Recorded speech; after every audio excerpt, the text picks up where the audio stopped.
How to deal with haters. I have never discussed this topic directly because it's one of those things I just don't really care about. But in this video, I'm going to do a deep dive on this because I get a lot of questions about this, a lot of concerns about this. And a lot of people are very scared about, well, what if I start an online business and I get haters? What if people make fun of me? What if they say something about how I look? Or what if they say something bad about me on Twitter or whatever the hell? Caleb, I don't think I could deal with the kind of hate that, a lot of people get on the internet. I don't know, what if this, and what if that, and what if this? So in this video, to allay your fears, I'm gonna break out this video into 3 parts. First, I'm gonna talk about why you need haters, why they are critical to your business model and critical to you making money on the internet, number 1. Number 2, why you should not care at all about what they actually say, and I'll give you very specific examples. And number 3, exactly what to do about haters and how to handle them in your online business if that's the type of business that you want to have or a type of business you currently have. This will be a little longer video than I normally do because I want to put absolutely everything I have on this topic, and that way I can refer back to this video in the future so I never need to talk about this again. So anytime I get any questions or objections regarding haters, I can just point at this video, maybe put in a time code, and there it is. So let's get right into it. Number 1, top of the list. Haters are critical to your business model. You need haters. If you don't have haters, you are losing money. Now, to be clear about the context, I am talking about if you have an online business where you show your face, where your personality is a key component of the business. If you have a brick and mortar business, this is a slightly different story. If you have a business that sells nothing but products, that's a different story. If you sell hard products and you get a lot of haters saying that your product doesn't do what you say it's doing, that's bad. But I'm not discussing that today. I'm talking about if you have an online business, like my online companies, like many of them, you have an online business where you are the face of the business, even if you're anonymous, you have an avatar or something, and your personality, your face, or at least your avatar is a key component of that business. I'm talking about those types of companies. In those types of businesses, you want haters. Yes, you want them. If you don't have them, you are not getting enough marketing. Your word isn't getting out there. You're not making enough waves, and you're not bringing enough eyeballs to actually make money. Tim Ferriss, when he was on his rise to fame with the 4-Hour Workweek, back when he had a blog, and that was his primary thing, he said this several times, that every time he did a blog post, he would go through the comments of the blog post, and he would make sure he had at least one person in the comments, at least one, calling him a liar. And if he didn't have at least one person calling him a liar, he said, I'm not doing my job. I have to up my game because this isn't good because I want haters. Now, why did he possibly want haters? I will give you several examples off the top of my head of people who have made a lot of money from their haters. And these tend to be people who are more into right-wing politics, but I could give many examples outside of that. Glenn Beck, for those of you who Glenn Beck is, Glenn Beck made over $100 million because people hated him. His haters propelled him to superstardom and to vast wealth. If no one hated him, he would have never made that money. Ann Coulter is another example of a woman who has made millions upon millions upon millions of dollars over the past 20, 25 years because people hate her or hated her. She's not as big name as she used to be. But you get my point. Donald Trump, famously during the 2016 election, received over $1 billion. This was the estimate at the time, $1 billion of free publicity because people hated him. He became the president of the United States because people hated him. If no one hated Donald Trump, he would have never won that election. Haters are critical to your business model. You must have them. Now, does that mean you want 90% of the people in your audience hating you? No, that's politics. We're talking about business here. You do want haters, and you want a healthy amount of haters. I will give you several examples just from my history, but I could give you many examples from many people I know. I'm on TikTok, because I have to be. And I did a TikTok video a while back. It was regarding starting a business in Africa. It went somewhat viral. A lot of people watched it. And a lot of people in Africa didn't like it. And so I had literally about 200 or 300 negative comments from haters on that video.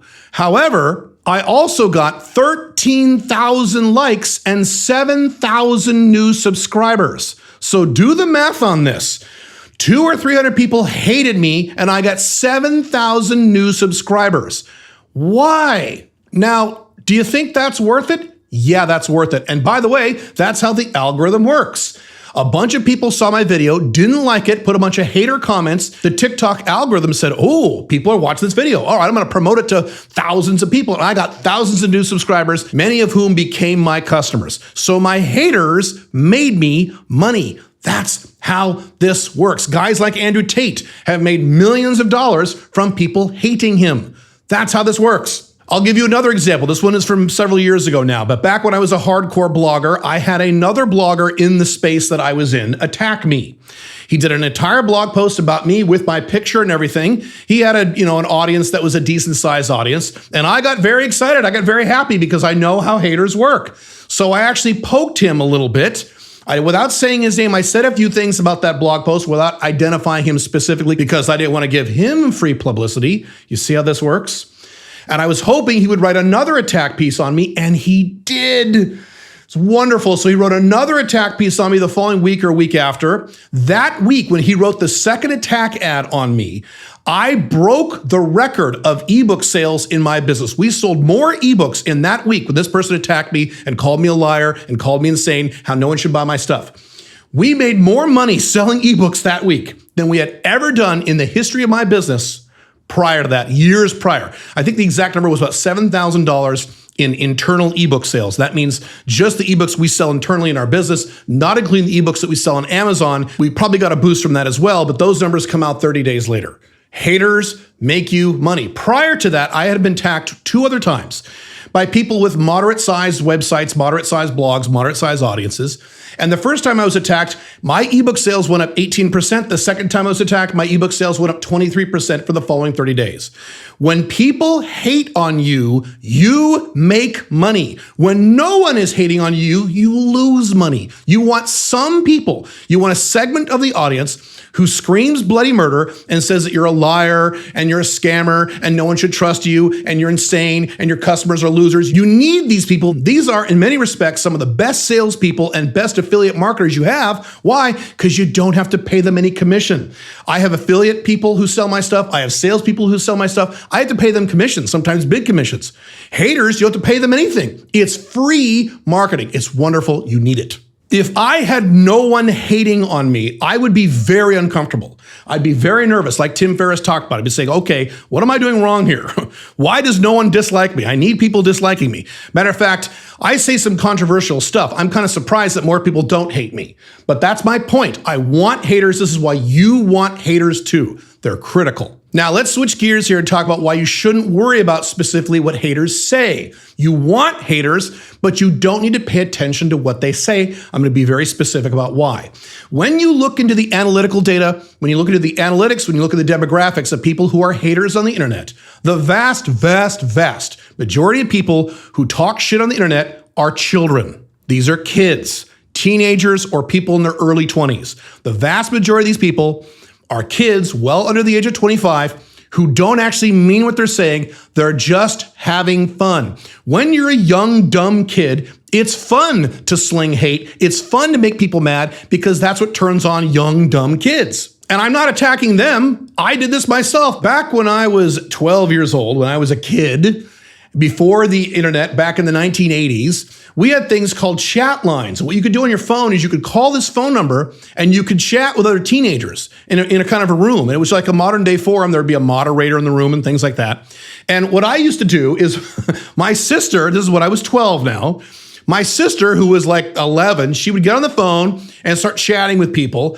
I would get on the other phone on the same line in the house. And I knew that if you said bad words, if you said, fuck you, the moderator would kick you off the call. So instead, what I did is using her phone line as she was talking, when there was a lull in the conversation and no one was saying anything, I would say, suck my dick, just as a just as a whisper. And people go, what was that? And they would just keep talking. And then I go, fuck you.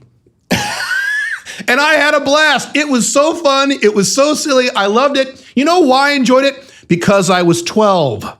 I was a child. And haters on the internet are children, including the ones, the few, who are over the age of 25. Yes, there are some haters out there who are in the 30s or 40s, but these are mental children.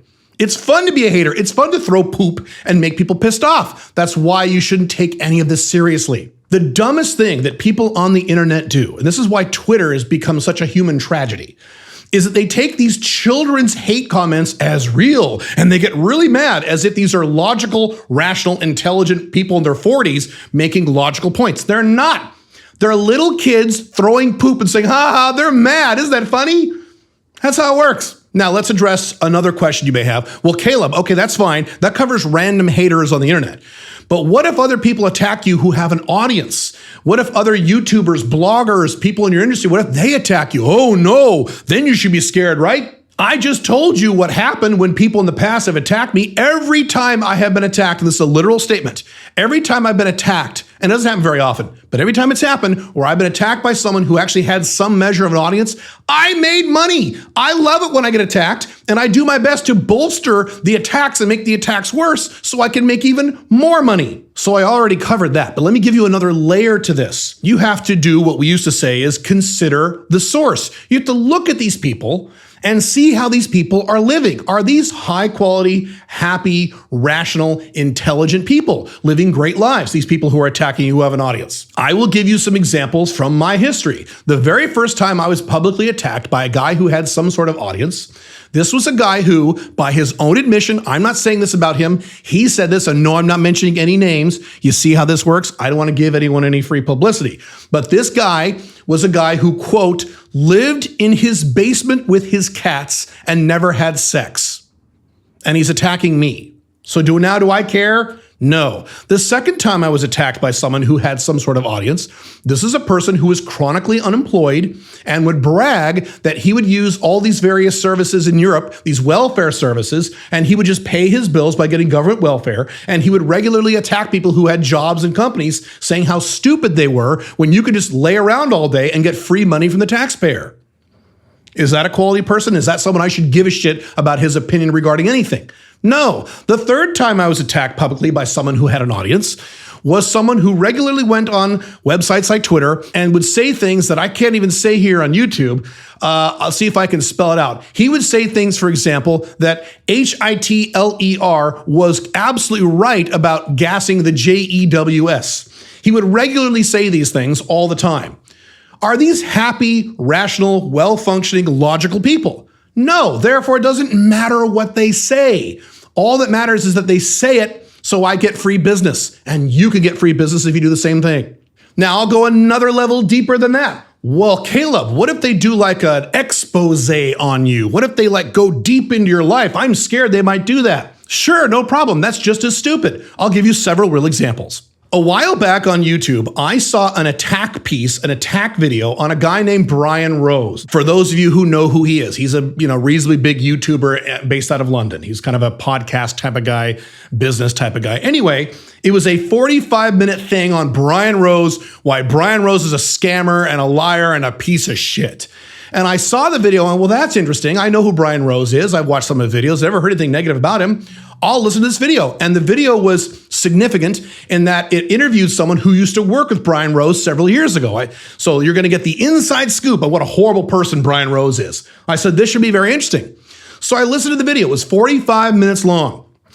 And I will tell you, and I'm being 100% honest about this, you could summarize the 45 minutes into one sentence. 8 years ago, Brian Rose fired me and didn't handle it well. That's it. In terms of actual actions he did, that's it. The entire rest of 45 minutes was name calling. He's a jerk. He's arrogant. He's an asshole. He's this. It was all this ad hominem attacks. And I'm waiting for physical things he actually did that were bad. And that was it. 45 minutes long to say something that could have taken about 20 seconds. So does that matter at all? No. I'll give you another example. And this was somewhat recent. This was this year. I saw a video on YouTube that was an expose on Gary Vaynerchuk. And it was a woman who did this long video. It was almost an hour long. And she started the video by saying, I have done, I forget the number, 17 hours of research into Gary V to show you, to pull back the curtain and show you what a scammer and piece of shit and liar and horrible fucking person he is. And I said, oh, this should be good. Wow, 17 hours of research and it's an hour-long video. She probably has all kinds of dirt on Gary V. I like Gary V. I don't agree with everything he says, but I like the guy. So I said, all right, I'll watch it. During this entire video, 95% of the content of this video could be summed up by one word. I don't like what he says. That's it. Look what he said here. What a piece of shit. Look what he said there. Wow, he sucks. Look what he said there. Bullshit. Wow, look what he said. It was all, I don't like what he says. I was looking for actual things he did that were bad. Because if you're a real hater, you should be able to demonstrate physical, actual bad things someone has actually done, not words he said that you don't like. And in this hour-long video, this woman uncovered one bad thing that Gary Vee ever did in her 17 hours of research. And that is this, and I'm not joking when I say this, this is the only bad thing she uncovered. When Gary Vee was 9 years old, he would pull flowers out of people's yards and then knock on their doors and sell it to them. That was it. That's all. Gary Vee's in his mid-40s. That's the only thing she could find. I was amazed. And this is, again, I'm demonstrating you the quality of haters, how intelligent and rational these haters are. You see why you shouldn't fear these people? In that one case, I almost never do this, but I actually left a comment on that video. And I don't normally do that. I do it under my own name. I have a fake YouTube account that I use to watch videos because I'm a public figure. And I literally said, basically, hey, if you spent 17 hours researching this guy that you hate, and the only bad thing you could find that he actually did was that this thing he did when he was 9 about the flowers, you've kind of reinforced that he's a pretty good guy. He's done that much business over the past 30 years of his life, and that's the only bad thing you can find. You've actually made me like Gary Vee more, which, by the way, is true. I had a higher respect for Gary Vee after that video. And someone responded to me, another hater, oh, he's a piece of shit. I said, all right, tell me what he did, not what he said, what he actually did bad, besides that one thing when he was 9. And the person said, I don't have to play your game. I don't have to answer your questions. No facts, no data, no nothing, just anger and emotion. And that's all you can expect from children. Well, Kayla, what about CoffeeZilla? What about CoffeeZilla? I mean, he's actually uncovered some big scams and he's actually done a service. And yes, so here's how it works with guys like CoffeeZilla. I've watched a bunch of CoffeeZilla videos. And in certain scenarios, like with the FTX thing, CoffeeZilla indeed had a real story with real facts about really bad people doing bad things. Here's the problem. CoffeeZilla has been doing videos for many, many years, hundreds if not thousands of them. My rough estimate is that 1 out of 10 CoffeeZilla attack videos actually have someone who is actually doing bad things. I have seen several CoffeeZilla videos where he goes after a particular person. One was a guy named Tech Lead. Another was a guy, I forget his name, but he would go after these guys and the same thing. These would be a 15-minute long video. And everything in the video was basically two things. I don't like what this guy said. So what? That doesn't make him a scammer or a liar if you don't like what he says. And look at how much money this guy has made. So what?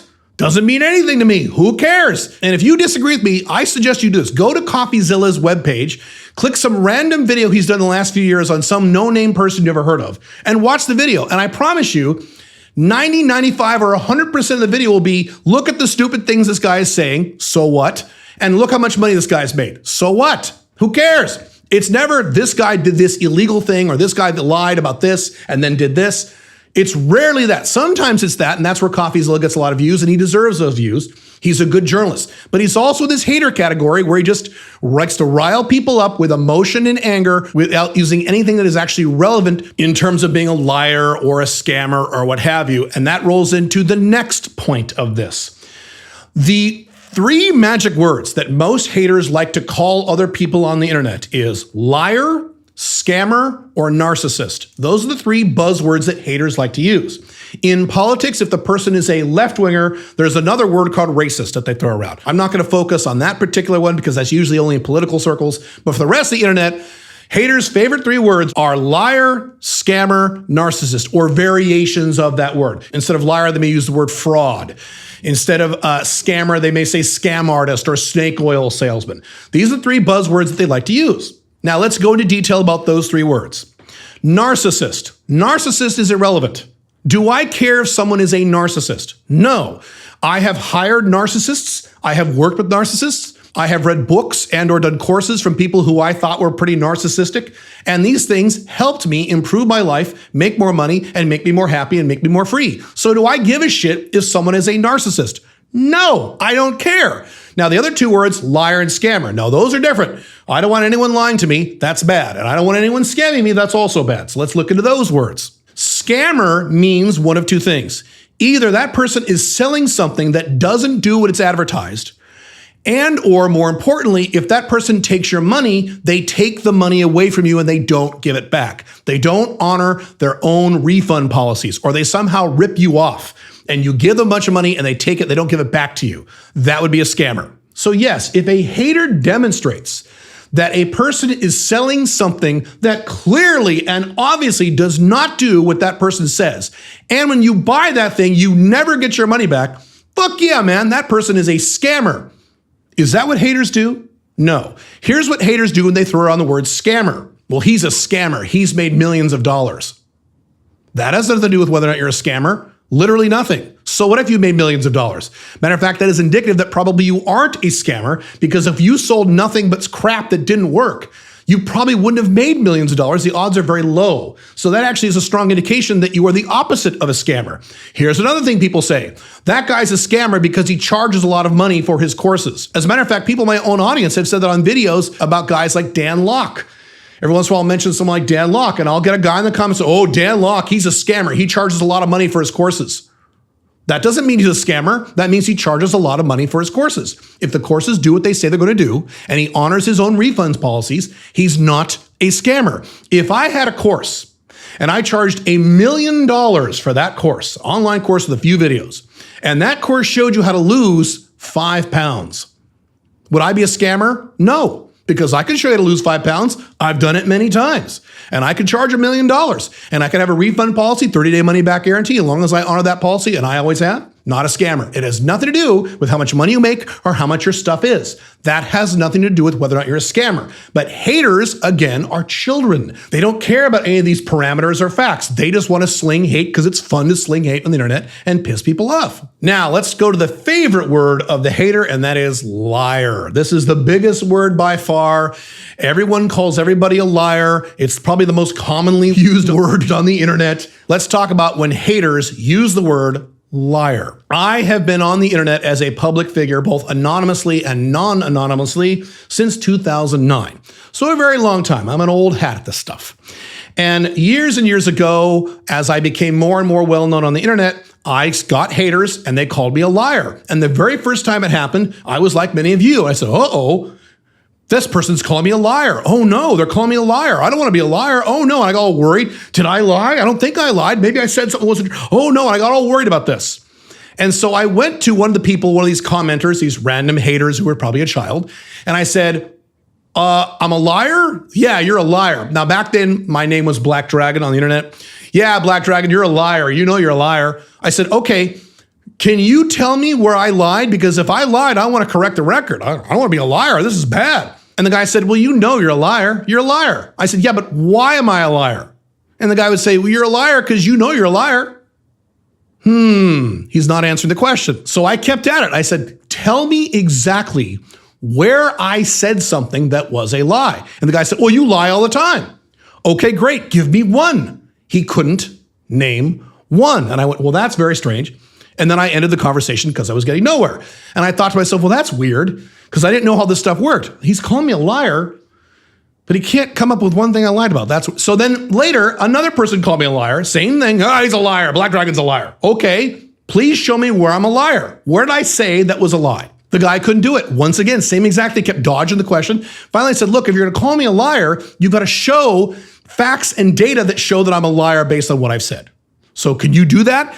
And the guy finally said, and I'm not exaggerating, I'm not making this up. He said, you're a liar because 4 years ago on this blog that no one reads, that guy called you a liar. Again, we're dealing with children who like to sling hatred and anger and piss people off and make people mad. There's no actual data or facts behind any of this stuff. As a matter of fact, back then, and as many of you know, I came out of the pickup artist world. That's the world I came out of. There was a big hater forum. It was a hater website. I can't even say the name of this website because one of the people on those websites actually took a gun and shot a bunch of people. It was very bad. They had to close the website down. But this was a website where they hated on various pickup artist people back, 15 years ago or whatever. And sure enough, they started a thread about me. Black Dragon's a liar. And all these guys, I saw this thread, all these guys call me a liar. Yeah, he's a liar. Oh, Black Dragon's a liar. Oh, what a liar. Such a liar. Okay, so I set up an account on that website under my own name and I logged in and I responded to the thread that was attacking me. I said, hi, everybody. I'm Black Dragon. I'm the real Black Dragon. I would love to talk to you about why you think I'm a liar. If you have any specific examples of where I lied, please let me know, and then we can discuss it. I'm perfectly willing to hear your thoughts. And a bunch of guys just said, oh, fuck you, you piece of shit, and various other ad hominem attacks I can't even say on YouTube without getting demonetized.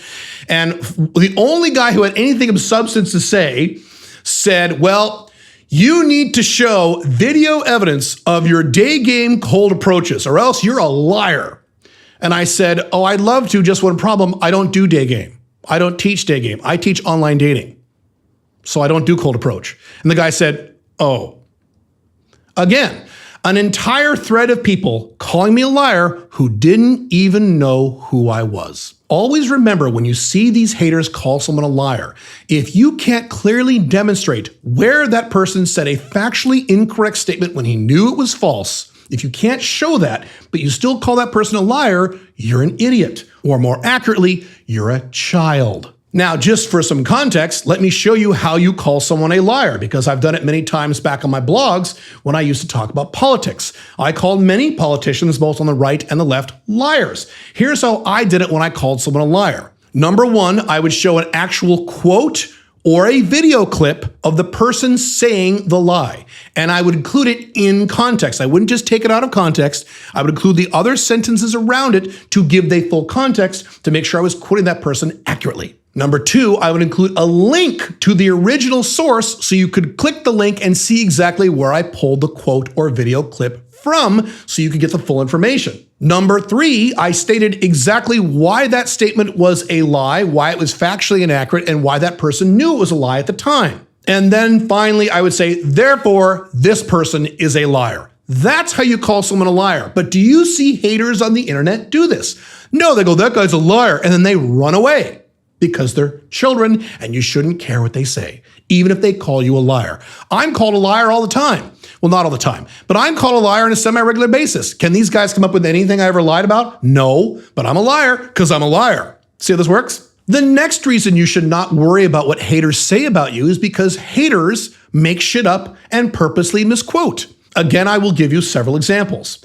I haven't done this lately because I just don't care these days, but back when I gave more of a shit about this, when I would read things other people had said about me on other websites that were not my own, 85%, and that's a real number, or close to 85% of everything said about me from a hater's mouth was false. It was things I had never done, or they were things I had never said, and in many cases, matter of fact, most cases, they were actually statements of the opposite of what I believed or the opposite of what I was doing. Matter of fact, I just did a video about Andrew Henderson stating about the same thing. The vast majority of negative things said about him on the internet are false. Now, that's a good thing. The reason that's a good thing is because that means your points that you're making are valid. Because if your points were invalid, haters wouldn't have to make shit up or purposely get things wrong about you. They could attack your points instead of making up shit about you or attacking your physical appearance or making ad hominem attacks. So these days, anytime I see anyone saying something about me that is completely false, that makes me happy. It shows how strong the points I've been making are and the techniques I've been teaching are. Because if they weren't strong, they'd be attacking the actual content of what I teach instead of making shit up. It's a good sign when people lie about you on the internet. People get very worked up about this. They're lying about me. I never fucking said that. Dude, that's a good sign. What if you had a bunch of people saying things that were bad about you that were true? That'd be bad, right? Right. So the fact that they're lying about you is a good sign. This is very good news. They're spreading the word about you, giving you free traffic and free advertising without denigrating any of the points you actually make. The last reason that you should not care about what haters say is that many times haters aren't actually haters. They're just people outside of your audience. For example, for many years, I had a blog called the Black Dragon blog, which was a dating and relationship advice blog for men. And I had some pretty harsh language there about dating, having sex with women, non-monogamous relationships, and various other fun things because my target audience were unmarried men aged 25 to 45. That was the target audience. I didn't want to talk to anyone else. That information was not for married men. It was not for women. And occasionally I would get a woman, often an older woman, a woman in her 30s, 40s, 50s, who would stumble across my blog. She'd read an article or two, or more accurately, accurately, she'd read a paragraph or two, and her head would explode and leave a whole bunch of hater comments all over that blog post. Is her opinion at all valid about what I'm talking about if she's not in the target demographic? No, I just laughed and ignored it. She's not in the target audience. Sometimes here at Sovereign CEO, we get a bunch of hardcore right-wing conservative Trump types who get really pissed off when I say things like America's collapsing, or when I say I moved to Dubai and they think Dubai is some kind of totalitarian shithole. They're not in the target demo. A far hardcore right-winger who wants to stay in America and fight and go down with the ship is the opposite of the target demographic I'm communicating here at Sovereign CEO. So do I give a shit what any of these guys say? No, I don't even care what haters say who are in the target demo. I shouldn't give a shit about what they say, and you shouldn't either. So do not misidentify haters with people who are just radically outside of your target demo. Their opinions are literally 100% irrelevant to anything you're doing. You're not marketing to those people. You're not talking to those people. You don't want to even talk to those people. You want to talk to your own niche. Focus on your niche and ignore what everybody says outside of the niche. Now, let's get to the third part of this video, and that is what to do about haters when you encounter them, because you will. If you have an online business where you are the face of the business, trust me, you will get haters, and that's good. You want haters. Technique number one. When you have anyone making ad hominem personal attacks on your content, remove them. Now, let me be clear about this. They're making ad hominem attacks against you personally, not against what you're saying, okay? There's a big difference between those two things. If they're disagreeing with what you're saying, that's good. You need to leave those comments. I'll talk about that in a second. I'm talking about they're making personal attacks against you. They're attacking your family. They're attacking your physical appearance. They're attacking your tone of voice. They're attacking the lighting in your videos. They're attacking something that is personal to you that has nothing to do with the points you're actually making. My policy, and I've mentioned this before, has been and has always been, since going back to 2009, I immediately delete, ban, or shadow ban. Delete, ban, or shadow ban. Just keep those three things in your head. Delete, ban, or shadow ban. Delete means you delete the comment. Ban means you permanently ban the person off of whatever platform they're using. Shadow ban means that you press a button and only they can see their comments, but no one else can see their comments. It's beautiful. When you have angry child haters who are screaming and ranting about how horrible you are and you shadow ban them, it's wonderful. They're actually wasting all this time making all these comments that no one can see except them. It's beautiful. Don't be afraid to do this if they're making ad hominem attacks. Now, to be clear about that, sometimes these guys will say, well, wait a minute, I made a point. You banned me and I was making a point. Yeah, you made a point and then you called me an asshole. Or you made a point and you called me a fraud. That's an ad hominem attack. So the ad hominem attack is within a comment that also contains a point, you delete the whole thing. As I have talked about many times, as soon as anyone makes a personal attack against someone else, in my world, the conversation is over because I'm not dealing with a rational actor, I'm dealing with a child. I don't have conversations with children, I have conversations with adults. Technique number two, and this is kind of the opposite of technique number one. If they don't make an ad hominem attack and they disagree with what you're saying, engage them, respond to them. You will notice that I almost always respond to negative comments on all of my social medias unless I get so many comments I can't keep up. Blogs, YouTube, what have you, I am always responding to people who disagree with me, and this is very important. The reason this is important is because it strengthens your viewpoints. I want people disagreeing with me because that means either A, I am wrong about something, I need to change my opinion, or B, I now have another argument to use against people who are completely wrong. Having adult debates on the internet with people who disagree with you is the best way to steelman your arguments, to make sure they're rock solid. For example, one of my core philosophies, this has nothing to do with Sovereign CEO, this is over at my other channel, Alpha Male 2.0, so if you disagree with this, I'm not going to discuss it here, is that long-term monogamy doesn't work. If you want to be monogamous for 2 or 3 years, that can work. If you want to be monogamous for 57 years, it's not going to work. And I have been discussing that topic for about 16 years. I have debated literally hundreds of people on this topic. And because of this, the argument that I have against long-term monogamy working is a gigantic mountain the size of Mount Everest. And now no one will debate me on it, including hardcore Christians who completely disagree, because they've seen me debate this before and they've seen how good I am. And I would never get that good if I had never responded to people who disagreed with me about this. Matter of fact, Lately, in the last few years, a few people, not mentioning any names, have offered to debate me on that topic, and when the debate date came up, they canceled. They wussed out because they knew. By the way, that goes for the collapsing of the United States, Europe collapsing in our lifetimes, various other controversial topics I've mentioned on all of my content. The fact that people disagree with me is good because I can constantly bolster my points and solidify my points by responding to these people. So don't ignore people who disagree with you, as long as they're not making ad hominem attacks. Answer their questions. Now, here's the one gotcha. Sometimes you'll have what I call stealth haters, and they will figure out, oh, if I call this guy an asshole or a fraud, he's gonna ban me. So I'll pretend to make a point. So they'll make a point that is disagreeing with you, and it'll be reasonably polite. You'll respond, he'll respond, you'll respond, and then they'll ad hominem attack you. Then ban, delete, or shadow ban, same exact thing. Don't worry about it. Technique number 3, show massive outcome independence to the entire public on the internet. That includes your audience and your haters. When you do this, it prevents a lot of haters. It also shuts a lot of haters up. For example, on my other channel, I did an entire video saying that if you don't believe me, fuck off, unsubscribe from my content, and never buy from me ever again. If you're curious, you can watch that video up there. It's on my other channel. But that kind of outcome independence actually dissuades a lot of people from fucking with you because they know you don't care. They know they can't get you worked up by attacking you or calling you names because you don't care. I'll give you a really good example of this. Many of you are too young to know this or remember this, or you weren't alive, but back in the late 1990s, President Bill Clinton, who was president at the time, was in a sex scandal with a woman named Monica Lewinsky. And basically, he cheated on his wife, Hillary Clinton, and did some sexual shit with Monica Lewinsky in the White House while he was on the job. And this came out, and people said this, and he stood in front of the world. It is now a famous video clip. And he said, I did not have sexual relations with that woman. And he basically said, this is all bullshit. The Republicans are making this all up. Now, as soon as he said that, the entire press said, ooh, he's denying it. Now we're really going to go after him.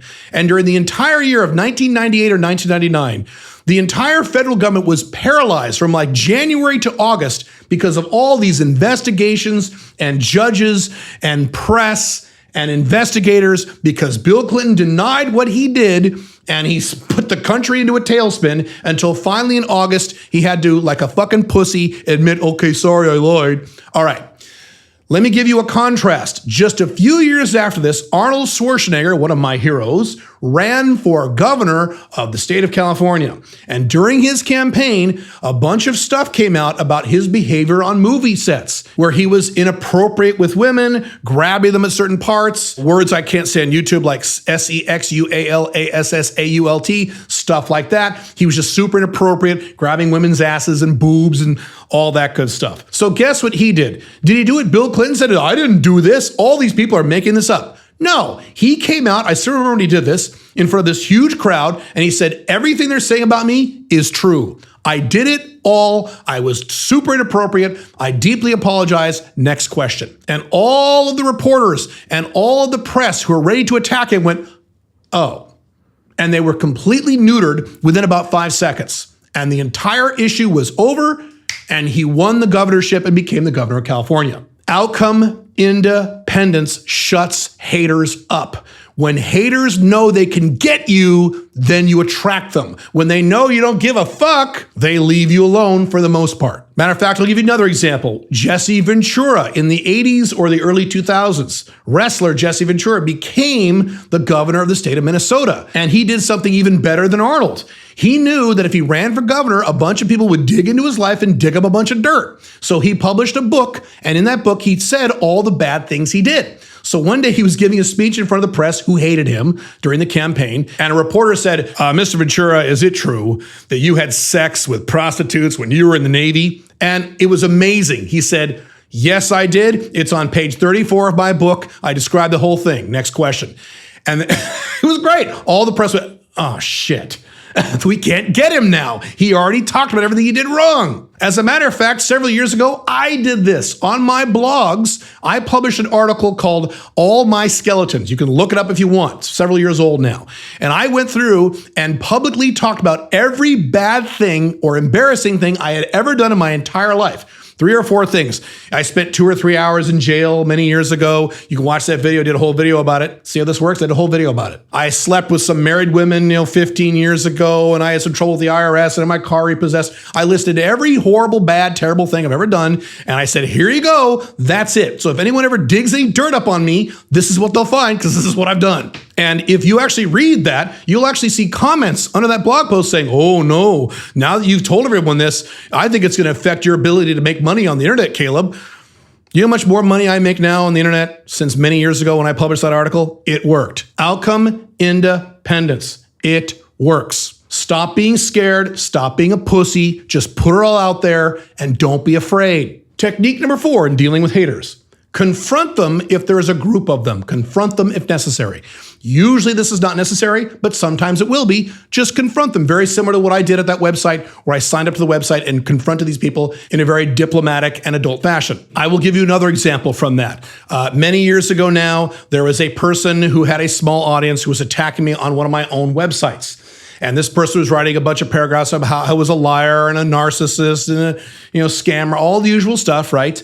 And I said, oh no, you're writing bad things about me. Please don't do this, Mr. Man. You're making me nervous. And he said, that's right. That's right. Everyone needs to know about this. Now you're called out. And I went, oh, I was pretending. Oh no, don't call me out. This is so bad. You're going to put me out of business. That's right. I'm going to put you out of business because everyone needs to know what the fucking liar you are. He went on. I went back and forth on this about 6 or 7 times. Finally, one of his people in his audience put a thing in the thread saying, hey, I'm not going to mention this person's name, said, hey, so-and-so, Caleb is playing you like a fiddle here. Will you shut up?